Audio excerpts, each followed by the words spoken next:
There is such a thing as taking too much inspiration when a game is being ran. Good day, mates and fellow adventurers. My name is Mordecai. Taking inspiration from various sources is a fantastic way to spice up a game. In addition to bringing in a unique flavour and giving the players something different to look forward to at the table, it can also inspire your players to create their own inspired characters, backstories, and plot beats. It's also a great way to throw in an Easter egg for the players to get hyped about, and can thus produce a fantastic experience for everyone. And inspiration can be found everywhere. Books, television shows, YouTube videos, even video games if you fancy. The problem with taking inspiration is that you can run into significant problems when one takes the wrong inspiration, or else does not understand why two different ingredients don't go together all that well. Like, ice cream and bacon are fantastic on their own, but the two can only go well together in the hands of a master chef. And outside of that, it is likely to be a highly experimental dish that can leave a real sour taste in everyone's mouth. And no, that bacon ice cream is not some Photoshop I whipped together. It was sold at Burger King outlets for a limited time. Before we get started with the story for the video, if I get to 1000 subs before the end of 2023, I have plans to cover an RPG story which predates the subreddit and contains one of the most infamous characters in all of tabletop role-playing game history. Let's delve into the often terrifying world of r/RPGHorrorStories. Today's narrative is titled, I'm Not Going to Fight Windmills, and is written by user Mr. Tricorder. I don't know what to make of this, so let's get internet strangers in on this. I've been playing Curse of Strahd with a paid GM for almost a year, and it was absolutely wonderful. So, of course, a follow-up homebrew campaign was offered, one with gruesome horror and maximum player agency.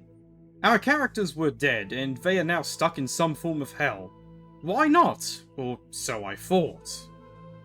We've been talking about themes, characters, and whatnot to prepare for the horror. Near the end of Session 0, the GM dropped the info, we're going to be using individual experience rather than milestones. The players voiced their concerns, and the GM mostly shut them down with, to explain all of this would be a spoiler. It's gonna be a part of how this world works. So the players accepted that and moved on.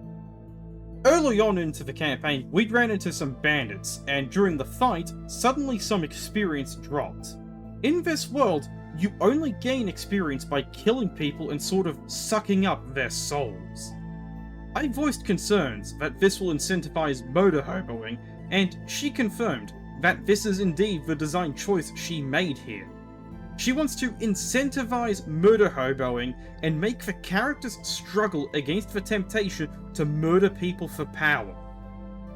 I wasn't really satisfied with that. I mean, every player actually stated that we want to stay the heck away from murder hoboing no matter what.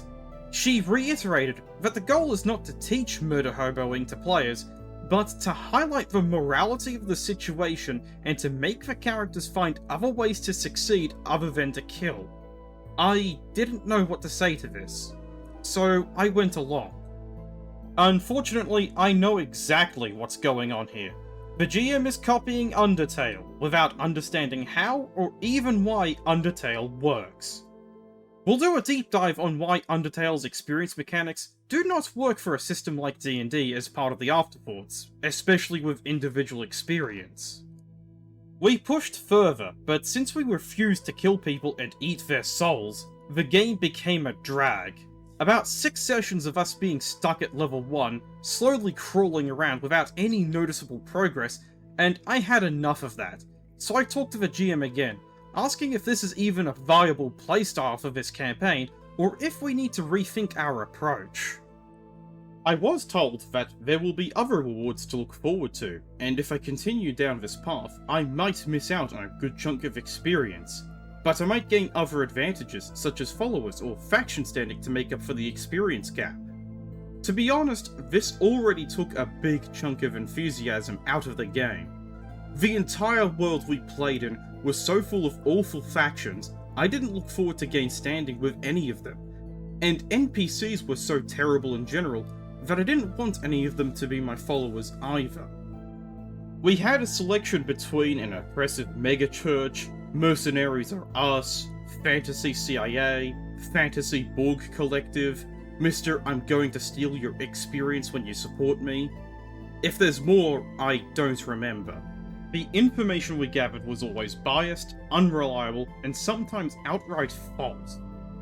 I realised there might be a lot of confusion. Out of game, the GM pointed us to a quest that would grant us experience. Driven by hope, I gave it another chance, so we accepted another quest, some mercenary work for the megachurch guys. We were compromising on our anti-murder stance and decided that this time we're going to kill a bunch of strangers for money, and quite frankly, since everyone was terrible and the faction we were about to fight against sounded bad enough, I felt confident we'd be up against some bad guys anyway. That just might make it okay-ish. But when we arrived, the GM revealed that these people are my PC's old drinking buddies. You've gotta be kidding me. On site was some MacGuffin that gave us a bit of experience anyway at least, so there was hope. Half the group was now level 3, with some of them just being level 2. Progress, I think. We decided to try to convince my old buddies to our cause, but the chances were slim. We were prepared to break contract and join their faction instead, but in order to do that, we would need some protection, since the church will probably kill us the moment we show up anywhere. My old drinking buddy NPCs got understandably angry, but when I told them, hey man, times are tough. We struggle and we try to make the best of it. We don't like the church anyway. How about a double cross with the help of your employer? The NPC just went on a rant calling me an immoral traitor and murderer for even entertaining the idea. He clarified the next time we'd meet, we'd end up being enemies anyway. Confused and unable to cope, I kept quiet. This left the aftertaste of a rug pull in my mouth. Either I murder my friends, or I become a target for a hyper-influential organization that might as well kill us on sight the next time we show up. That's what you get when you want to level up, I guess. Greedy me. Another player threatened the NPC with the full might of our employer, and that worked, so they went away. But of course, they told their commander, and the next day, she rides to us on a dragon. You shall now spy on your employer for me for a whole month, or else my dragon is going to eat you. I played a fighter, a simple soldier turned adventurer. I do not have the skills nor the energy for a prolonged spy quest that I don't want to do. This quest has surely set me up to fail. I contemplated on just coming clean to the church anyway, but it never came to that, since right after that, my last quest happened. Some NPC slides us the information that there is a missing girl in the city. She went into a slum and no one is caring enough to look for her. Heck yeah, let's go. Although we get a warning that in the slums people are friendly and there's no need for weapons and armor. Even more so, it will scare off people and make the task of asking around impossible. So I doffed my armor and left my weapons at home. As it turns out, this quest was a trap by the Fantasy Borg Collective. They lure in gullible people to assimilate them this way. The session ended with a comment by the GM that this encounter has completely wiped out some groups on other tables she runs. Some wrap-up talk happened and she elaborated that yes, this was a ruse all along and yes, we did indeed fall into the trap. I talked a bit with the GM after that. The general tone was, but look at how much good roleplay we are creating! And a hyperbolic, you don't play D&D to win! She seemed to enjoy how tragic everything around my character was, and that a tragedy where the hero ultimately fails and achieves nothing is an interesting story to follow. But I think a game where the chance of success is meaningless, no matter how good the roleplay is. No matter what we do, we're being set up for failure anyway. I'm not going to fight windmills. That's the role I was assigned, but not the role I wanted. Well, anyway, that was it, and so I left the table. In summary, GM assigns me the role of a Don Quixote and sets me up to fail. And that's where the story ends.